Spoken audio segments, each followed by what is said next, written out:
This is Harsh Realist UK wishing you a good evening on the 15th of August 2013 at 8 p.m. local time. Stock markets fall on Federal Reserve Bank tapering news.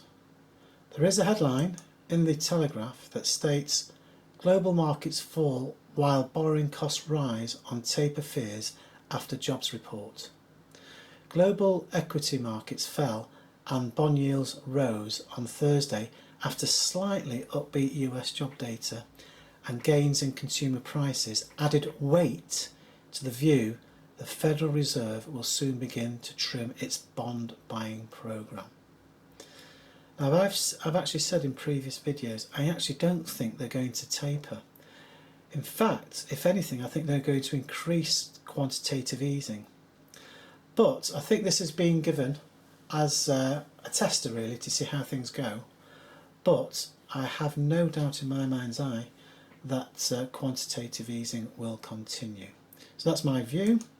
Now let's have a look at what it's done. The Dow Jones and gold. The Dow Jones as it stands, and this is 8 p.m. Local time in the UK, stands at down by 1.51%, which is 231 points, and gold has risen by 2.67%.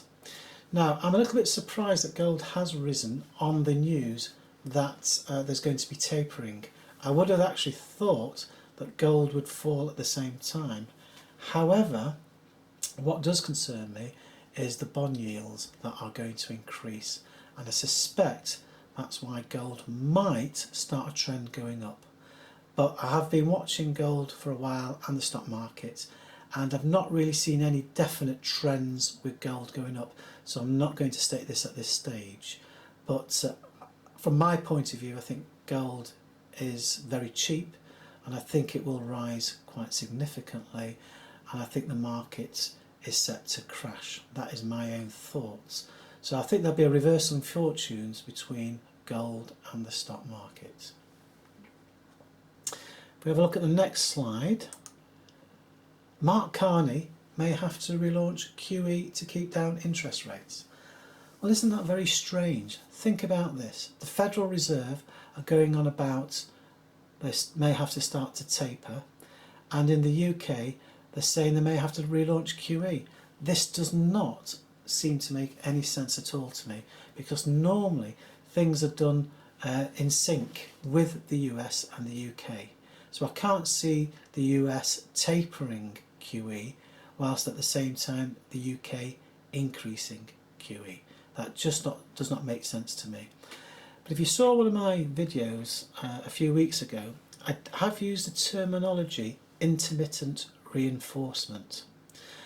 And I think what the elite are trying to do now is confuse us with exactly what is going on. We get some good news, then we get some not so good news, and then they mix some good news again. Now from my point of view, and I'm going to be absolutely honest here, there is no good news on the horizon. The fundamentals are truly awful. So I think, as I mentioned in my previous videos, our standard of living is going to continue to fall. This is going to be quite a quick presentation because it wasn't my intention to make one so close after the last one, but having seen that headline news, I thought I would alert you to the fact that I really think that that news about tapering of QE is incorrect. And I think what will happen is in the next few weeks or months the Federal Reserve Bank will say that they are going to continue with quantitative easing, and there'll be all sorts of excuses for it, but at the end of the day they've got to face the fact that if they try to taper quantitative easing, the economy would start to collapse very quickly. The other thing is just watch out for the issue regarding the debt ceiling. It's been very, very quiet, this news. I would have thought leading up to the beginning of September, and Labour Day, as I understand it, is the 2nd of September, we would have heard a lot more about the debt ceiling issue. It's been very, very quiet at the moment, and I suspect that's going to have a major impact in the next few weeks. I will do a presentation on that later on, but watch out for that because that is going to be major. Okay, that's the end of this side show. Hope you've enjoyed it. Cheerio.